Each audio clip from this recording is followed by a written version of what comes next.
Quero me tornar uma pessoa gentil, do canal Quadro em Branco. Patrocinado pelo Venâncio. Play. Recentemente pude terminar de ler o arco da Guerra do Mar Báltico de Vinland Saga, e isso só fortaleceu algumas ideias que eu já vinha percebendo no mangá. Nossa. Tanto essa quanto Vagabond, que agora eu li Caraca. o 37, o último disponível, Meu são duas amigo. histórias que eu já tinha trazido pro canal em outras oportunidades, mas eu resolvi revisitar aqui não do ponto de vista da grande Rapaz, trama de quanta ambas, coisa. aqueles vídeos lá seguem no ar, Ele gosta de mas Vagabond e de focando Vinland num Saga. ponto específico da construção de personagem dos protagonistas dessas duas histórias e de ideias que acabam convergindo tematicamente, olhando inclusive não só para as escolhas que ambos Bonito. autores tomaram para narrar suas Caraca, que histórias, da hora. mas até para os comentários que aparecem nas orelhas de cada volume, que não deixa de fazer parte da obra. Sinto que os dois, depois de passarem por trechos de muita violência nesses dois mangás, são duas histórias muito violentas, passam por um momento de reflexão muito parecido e seus personagens chegam até a usar as mesmas palavras. No caso de Vagabond, o volume 27 tinha acabado de cobrir um dos eventos mais importantes e lembrados da figura do Miyamoto Musashi como mito, mesmo que ele realmente tenha existido. Digo isso porque as liberdades que o Takehiko Inoue, o autor de Vagabond, toma para retratar a batalha do Musashi contra a Academia Yoshioka é um caminho de extrema brutalidade. Essa é sempre Academia Shota é quando ele mata lá todo aqueles... Um monte de gente, Ah, é né? uma 100, eu acho. 100, é ele contra 100, né? Algo do gênero assim, não lembro. contada como a vez onde Musashi derrotou mais de 60, 70 homens. 60, Um feito 70. incrível, mas que aqui nas páginas é também um momento de reflexão. É? É tão brutal externamente quanto internamente também. E essa é uma decisão de abordagem que acaba sendo a narrativa do Inoue em relação a outras abordagens, como a do Eiji Yoshikawa, no romance que leva o nome do samurai, onde não é como se as questões não estivessem ali, mas acontece bem mais tangencialmente. Em Vinland Saga, é no volume 9 que a maior catarse até o momento acontece, e do volume 9 em diante, a história toma um rumo bastante diferente da até então trama de vingança e as seguidas batalhas entre exércitos que o Thorfinn participava. Do que se desenrola a partir desses dois eventos, já dá para traçar um paralelo entre as abordagens de Vagabond e Vinland Saga, porque tanto o primeiro, com o arco de peregrinação do Musashi, que se desenrola em uma pequena vila que tem a plantação destruída pelos gafanhotos, onde ele resolve tratar a terra para enfim conseguir plantar arroz e não deixar aquelas pessoas morrerem de fome, quanto no caso do Thorfinn, que, agora escravo, é obrigado a trabalhar no campo da Ah, é a floresta. segunda temporada É. daí, Do né? que se relacionarem simplesmente por serem arcos que envolvem não lutas, mas principalmente produção, rotina, repetição do trabalho no campo, aqui ambos os arcos se tornam especiais por trazerem esses homens, acostumados até então com uma rotina caótica de violência e objetivos a curto prazo, a um ambiente de pequenos cuidados, de paciência e engenhosidade, onde a força que normalmente são reconhecidos por serem detentores, de pouco serve para tornar uma terra fértil ou tirar uma árvore do caminho.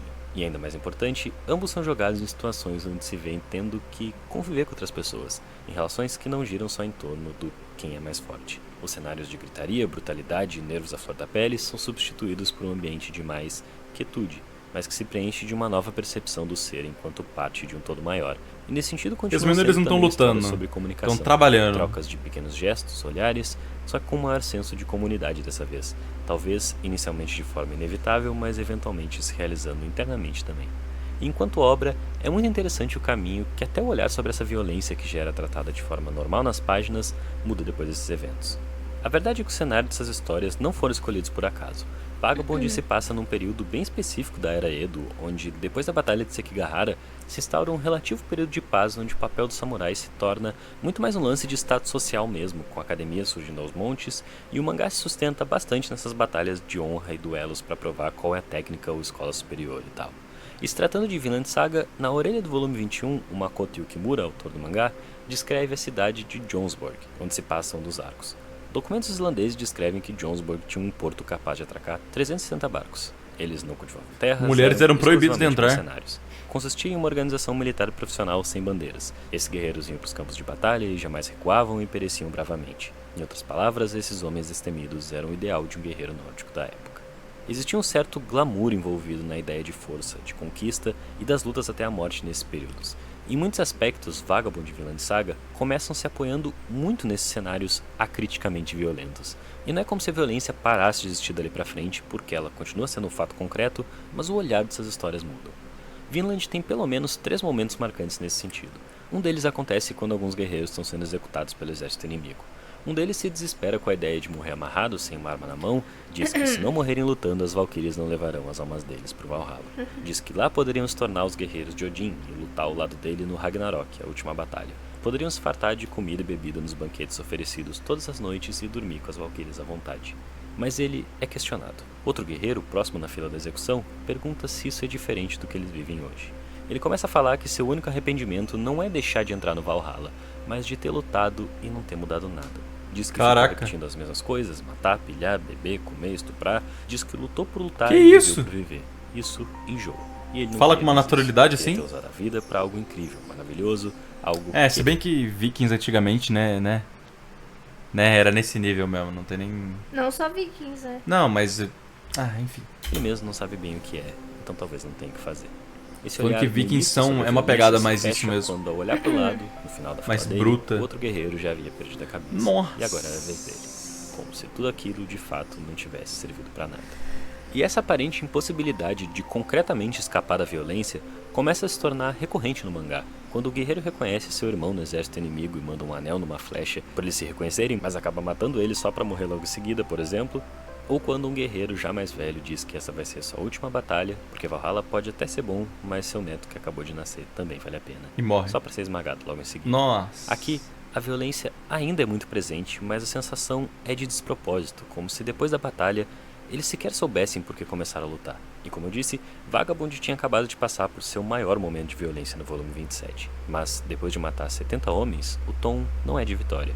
É como se Musashi estivesse afundando cada vez mais nas Perdeu a trevas. humanidade, né? É muito Pô. corajosa a decisão que o autor toma de, a partir de um dos reconhecidamente maiores feitos do Musashi em vida, aproveitar esse momento para olhar para as consequências de toda essa violência. Começa com Musashi tendo uma visão. Várias crianças, os filhos dos samurais assassinados por ele naquele dia, Nossa. chorando a morte de seus pais. Mas não para por aí. Ele começa também a ter flash das outras batalhas que teve, e é através da Otsu, outra personagem do mangá, que a gente visita, aos poucos, várias pessoas e como uma grande conquista do Musashi afetou aquelas vidas.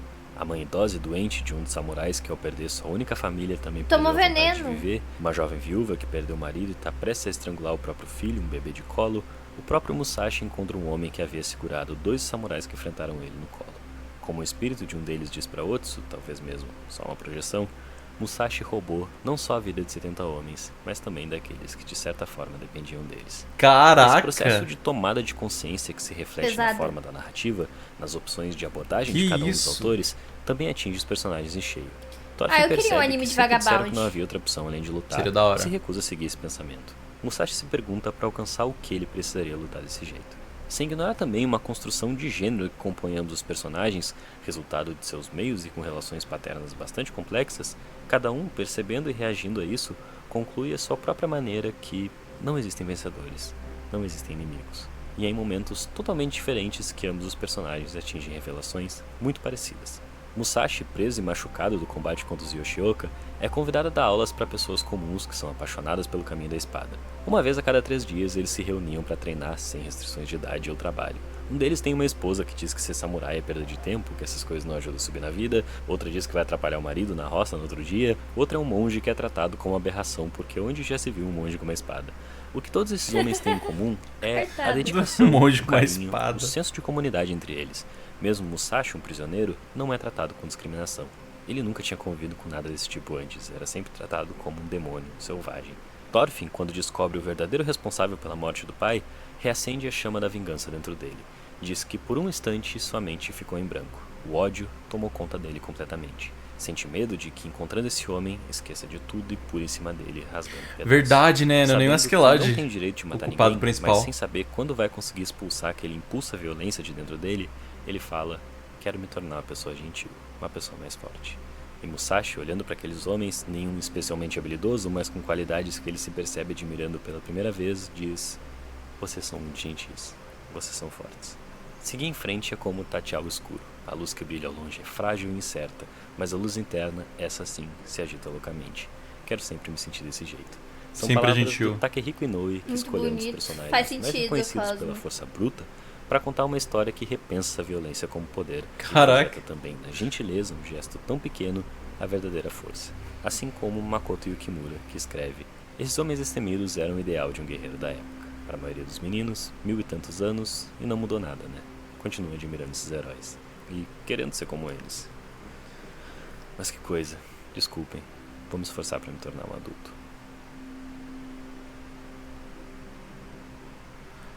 Meu nome é Rick, Rapaz. e como eu disse, já tinha visitado essas histórias em 2 vídeos diferentes que vocês podem achar nessa playlistzinha do canal. Passou Que muito rápido, isso, velho. velho? Eu nem tinha visto por esse lado, né, de Vagabond, tanto de Vinland Saga, apesar de não ter assistido a segunda temporada e a primeira ser realmente bem mais focada na porradaria. E deve ser engraçado, né? Tipo, isso na segunda temporada de Vinland Saga, o Thorfinn ter que lidar com uma vida. Uma vida social, né? De Uma trabalho. vida rotina. Ele é, porque ele é um escravo, aparentemente. Não sei como Sim. carambas ele vira um escravo, mas ele vira um escravo. E Vinland Saga é a mesma coisa, parece que o Musashi ele vira Prisioneiro. um prisioneiro. E aí ele tem que meio que fazer uns trabalhos lá, não entendi certinho. É, mas lembra lá que nas músicas do Marquinhos tem, tipo, uma que é o caminho de alguma coisa, caminho da espada, Caminho da espada. caminho da matança, não sei o Caminho quê. da morte, E eu acho que o próximo já é vai ter o terceiro, né? Caminho da Falaram. redenção? Não. Eu acho que é o caminho. Não lembro do que, mas é algo como se fosse assim. redenção, é como se fosse uma redenção, assim. Caminho da vida, algo do gênero, assim.